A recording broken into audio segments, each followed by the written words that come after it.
তো এর কাছ থেকে টাকা পাই এবং তাদের অ্যামাউন্ট অনেক বড় বড়, কারো 20 লাখ, কারো 5 লাখ এরকম। আমার তো তখন মাথা ঘুরে যায় যে আমি কোনটার মধ্যে ফাঁসছি। আমি তো মানে এক্স্যাক্টলি কথা, আমার বাচ্চাকে নিয়ে আমি হসপিটালে, আমি মাহবুবকে নক দিয়ে যে মাহবুব আমি বাচ্চাকে নিয়ে হসপিটালে আসছি, প্লিজ তুমি আমার এই 25,000 টাকা অ্যাটলিস্ট আমাকে সেন্ড করো। সে আমাকে বলে কি এই সন্ধ্যা 7টার মধ্যে পাবা, রাত 12টার মধ্যে পাবা, 1টার মধ্যে পাচ্ছ, কালকে পাচ্ছ। এইভাবে সে আমাকে হ্যারাসমেন্ট গুলা করছে। এই বাচ্চার ক্রিটিক্যাল মোমেন্ট, আমি আগের কথা বাদ দিলাম ভাইয়া, আসলে এই মোমেন্টে একটু বলবেন আপু এটা আসলে কত সালে এবং সেটা এটা এই বছরের ঘটনা ভাইয়া, এই বছরের। আচ্ছা আচ্ছা 25 সালে কথা বলতেছি, আমার বাচ্চার অ্যাক্সিডেন্টের পরে। আমি এতটা ক্ষিপ্ত হতাম না তার প্রতি যদি সে এত বড় মানে বদমাইশি না করতো।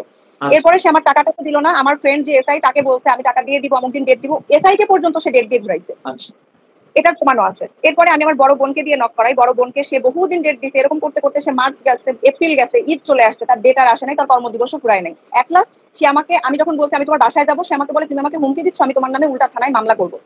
আচ্ছা মানে মজা পাইছে আর কি আপনাদের নিয়ে। হ্যাঁ, মামলা করবো। এখন আমি তো ঘাবড়ে যাই। আমার বোন বলে যে না এটা কোনো কথা না, ও তোমাকে একটা ভয় দেখাচ্ছে। এরপর আমার বোন ডিএসসি গ্রুপে একটা পোস্ট করে ওকে নিয়ে, আমার সমস্ত স্ক্রিনশট এবং সমস্ত প্রমাণ দিয়ে সংযুক্ত করে একটা পোস্ট করে, যে পোস্টটাতে আমি আরো দেখি যে এই ফার্স্ট টাইম আমি জানতে পারি যে আরো অনেক ভিকটিম আছে। ওই পোস্টের কমেন্ট বক্সে সব ভিকটিমরা এসে কমেন্টস করতে থাকে যে আমরাও তো এর কাছ থেকে টাকা পাই এবং তাদের অ্যামাউন্ট অনেক বড় বড়, কারো 20 লাখ, কারো 5 লাখ এরকম।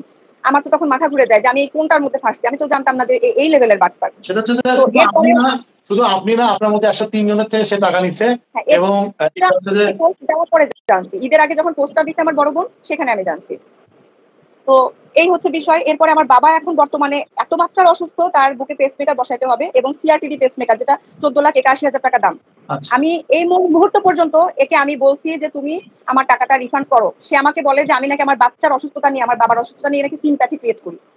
তাহলে বলেন যে তাকে আমরা কিভাবে তার প্রতি আমরা মানে সম্মান রাখতে পারি, বা তাকে আমরা কি করে ভালো ফ্যামিলি বিলং করে এটা বলতে পারি। ইভেন সে গতদিন আমি যখন আমার পেজ ইষ্টিকুটুম থেকে যখন আমি পোস্ট করেছি, আমি একটা পাবলিক পোস্ট করেছি, নন হাইডেবল পোস্ট, সেখানে অনেকজন কমেন্ট করেছে। সে সরাসরি করেছে কি আমার অসুস্থ বাবার ফোনে সে ফোন করেছে, আমার কাছে কল হিস্ট্রি আছে।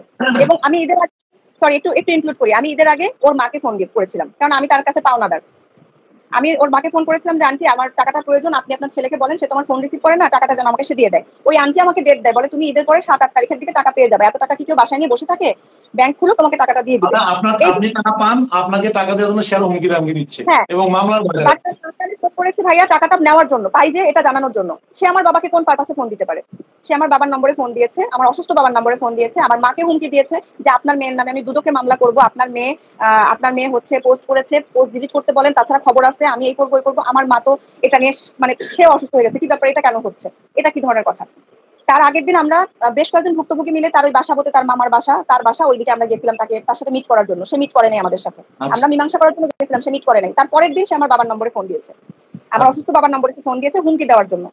তাহলে চিন্তা করেন যে কত বড় লেভেলের খেলোয়াড়। এবং একটু ইনক্লুড করি, এর ওয়াইফ নভেম্বর মাসে যখন ডিভোর্সের কথা দেখেছি, তখন দেখলাম যে এর ওয়াইফ অনেক বড় মাপের টিকটকার এবং সে মাম্মিস কিংডম গ্রুপে তাকে নিয়ে অনেক লেখালেখি, তাদের ডিভোর্স হয়েছে, কি কি পরকিয়া টরকিয়া হাবি যাবি, এত কিছু আমরা সাধারণ জনগণ নাটক দেখিও না, বুঝিও না।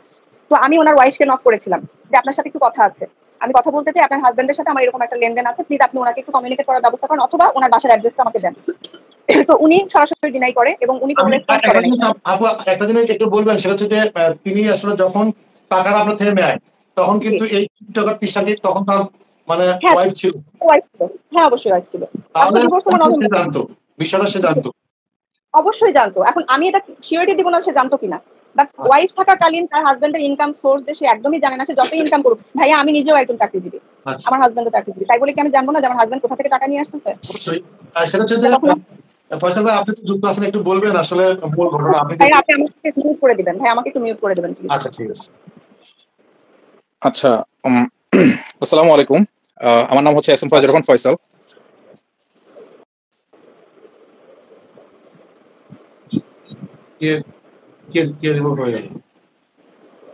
ফয়সাল ভাইকে রিমুভ করে দিচ্ছি। আপু আপনি কি রিমুভ হতে পারবেন? হ্যাঁ শিওর শিওর ভাইয়া। তাহলে আমি আচ্ছা আপনাকে রিমুভ করতে গিয়ে যেহেতু আমি দেখতে পাচ্ছি না, ফয়সাল ভাইকে আমি রিমুভ করতে। ওকে ওকে আচ্ছা ঠিক আছে।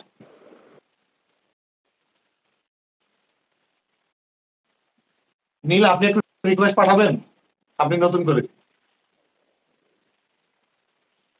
ফয়সাল ভাই আপনি যুক্ত হয়েছে। ওকে ওকে আমি আছি।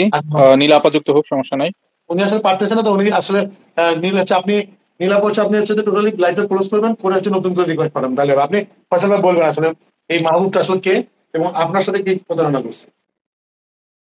আচ্ছা, মাহবুবুর রহমান আসলে ও হচ্ছে ইন্টার পাস একটা ছেলে। ইন্টার পাস করেছে। হ্যাঁ, ইন্টার পাস করেছে, ইন্টার পাস একটা ছেলে।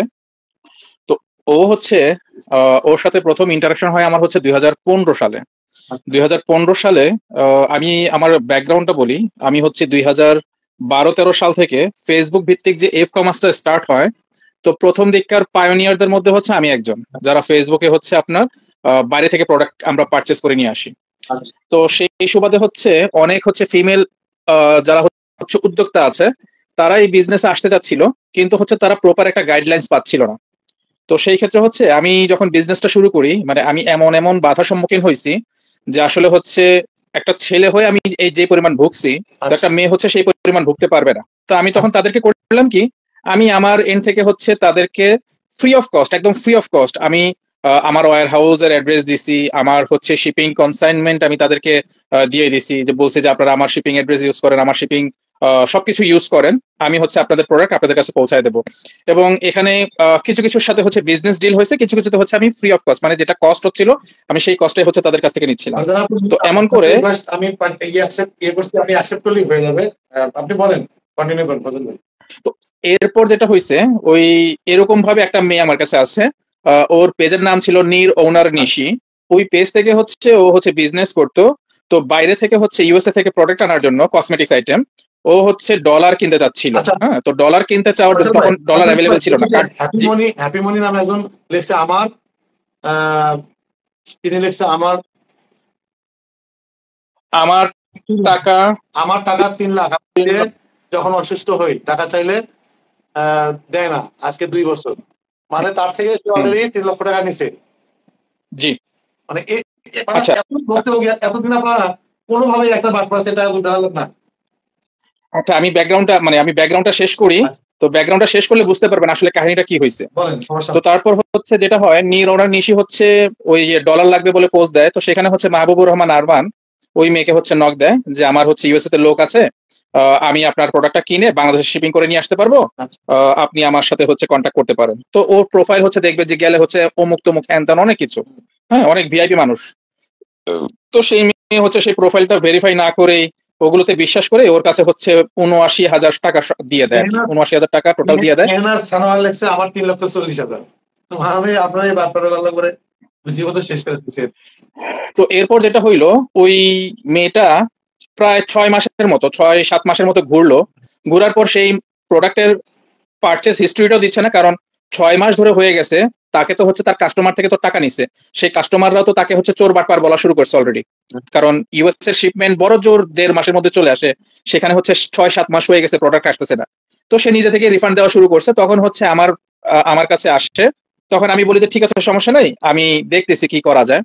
তো আমি এর হচ্ছে অ্যাড্রেসটা খুঁজে বের করি বাসাবোতে। তখন সে পাটোয়ারি গলিতে থাকে, বাসাবো পাটোয়ারি গলি। তো সেখানে ওই নিশি আপুকে নিয়ে যাই। নিশি আপুকে নিয়ে যাওয়ার পর হচ্ছে ওর মামা আসে, ওর মা বাবা সবাই ওই বাসাতে ছিল। তো তারা হচ্ছে বলে যে হচ্ছে আমরা টাকা পয়সা দিয়ে দেবো, সমস্যা নাই। ডিসেম্বর মাস ছিল 2015। আমরা গেছিলাম 11 তারিখে, 20 তারিখে দিয়ে দেবে বলে হচ্ছে সে হচ্ছে আমাদেরকে তখন বিদায় করে। তো 2015 সালের এটা নিশির একারই শুধু হচ্ছে 89,০০০ টাকা। এটা 2015 সালের ঘটনা। তো তারপরের দিন হচ্ছে আরো অনেক ভিকটিম আমাকে ইনবক্স করে, সত্যি কথা যেটা, কারণ আমি ফেসবুকে হচ্ছে পাবলিক পোস্ট দিছিলাম, তো সেখানে আমাকে অনেকে ইনবক্স করে। তো সেখানে হচ্ছে আরেকজন ভিকটিম সেজে হচ্ছে তারবির শাহরিয়ার নামের একটা ছেলে, ওকে আমাকে নিয়ে বাসাবোতে নিয়ে যাওয়ার কথা বলে একটা বাসাতে নিয়ে আমাকে অপহরণ করে আটকায় রাখে। এটা হচ্ছে 2015 সালের 12 তারিখ।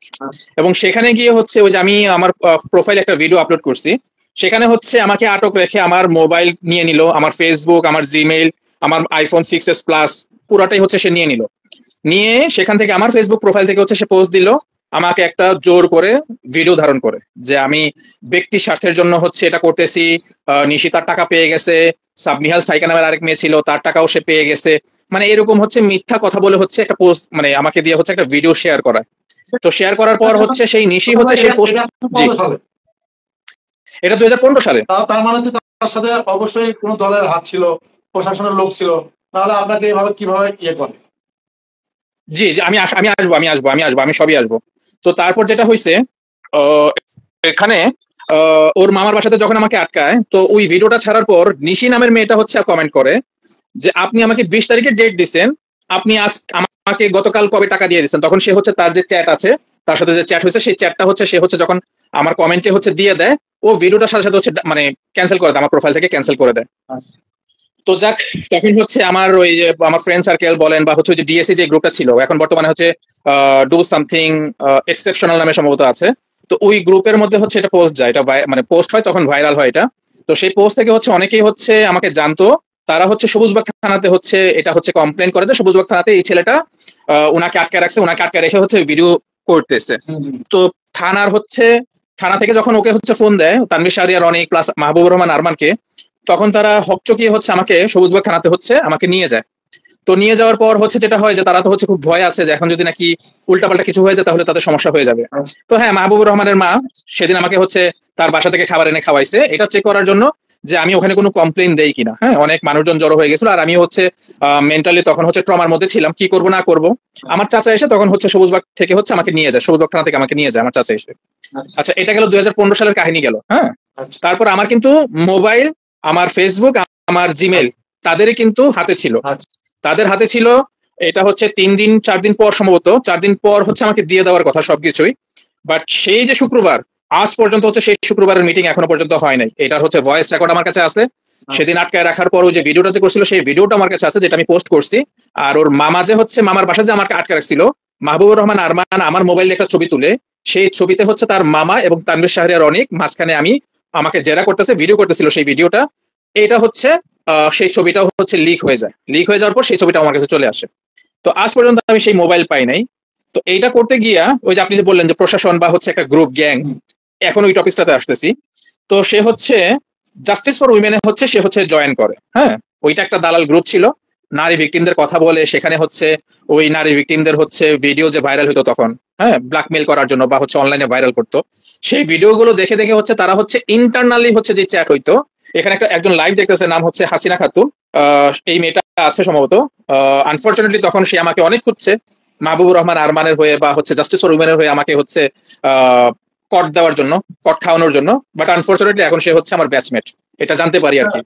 তো সেও ভিকটিম। আপনার কাছে একটা ইয়ে করছে যে টাকার উদ্ধার করতে গিয়ে আসলে আপনাকে আটকে রাখছিল। জি জি জি জি জি জি। আচ্ছা, সেলিনা পারভিন নামে লিখছে এই মাহবুব মানুষের টাকা মারতো এবং বিলাসিতা জীবন যাপন করতো আর ভিডিও ছাড়তো, এটা কি সত্য? হ্যাঁ হ্যাঁ হ্যাঁ, এটা সত্য, এটা সত্য। ও টাকা পয়সা ছাড়তো, আবার হচ্ছে যদি নাকি কেউ যদি টাকা পয়সা চাইতো তাকে নিয়ে উল্টা পাল্টা, এবং মানে মানে আমি একটা ঘটনার কথা, ইনসিডেন্টের কথা আমি বলবো একটু পরেই। আমি জাস্টিস ফর উইমেনটাকে নিয়ে আসি। তো সেখানে হচ্ছে এত ভালগার চ্যাট করতো যে ভাইরাল হয়েছে একটা মহিলা, সে একটা ভিকটিম। সেখানে হচ্ছে চ্যাটের মধ্যে হচ্ছে সেটার যে প্রধান ইফরিত জারিন কুঞ্জ, সে হচ্ছে সেখানে বলতেছে যে ওই মহিলার বগলের নিচে কালো কালো বাল, ছি কত জঘন্য। মানে মেল ফিমেল একটা গ্রুপ, যেখানে কিনা হচ্ছে প্রায় আপনার হচ্ছে তখন বোধহয় হচ্ছে 7 থেকে 8 লক্ষ মেম্বার ছিল এবং ম্যাক্সিমামই অ্যাক্টিভ। সেখানে প্রশাসনের লোক ছিল, সেখানে হচ্ছে আর্মির লোক ছিল। আপনি রিকোয়েস্ট পাঠাতে পারেন, উনিও ভুক্তভোগী, উনিও আসলে নীল আজকে তাহলে ইয়ে করার দরকার নাই, আপনি হচ্ছে পারতেছেন না, তাহলে আমরা মেহের আজকে নিব, সমস্যা নাই, আপনি বলেন। শুনছি। তো এরপর যেটা হয়েছে, ওই এগুলো নিয়ে হচ্ছে তাদেরও কিছু স্ক্যান্ডাল হচ্ছে বের হয়, মানে হচ্ছে টাকা পয়সা মানে নিয়ে। তো সেখানে হচ্ছে আমি প্রেসার ক্রিয়েট করি, জাস্টিস ফর উইমেনকে হচ্ছে আমি প্রেসার ক্রিয়েট করি। প্রেসার ক্রিয়েট করার ফলস্বরূপ হচ্ছে মাহবুবুর রহমান আরমানকে জাস্টিস ফর উইমেন থেকে হচ্ছে টাকা আত্মসাতের অজুহাতে হচ্ছে তাকে গ্রুপ থেকে বের করে দেয়, এবং এটা নিয়ে তারা মামলাও করছিল। ভাইয়া হচ্ছে আরমান আর হচ্ছে যে মাহবুব, এই দুজন কি আলাদা? না না, একই ব্যক্তি, পুরো নাম হচ্ছে মাহবুবুর রহমান আরমান। হ্যাঁ, এখন সে হচ্ছে আরমান নামে, আগে সে কলঙ্কিত ছিল, তো যার কারণে এখন সে হচ্ছে মাহবুব নামে হচ্ছে সবার কাছে পরিচয় দিয়ে বেড়ায়। কিন্তু মাহবুবুর রহমান আরমান হচ্ছে তার পুরা নাম।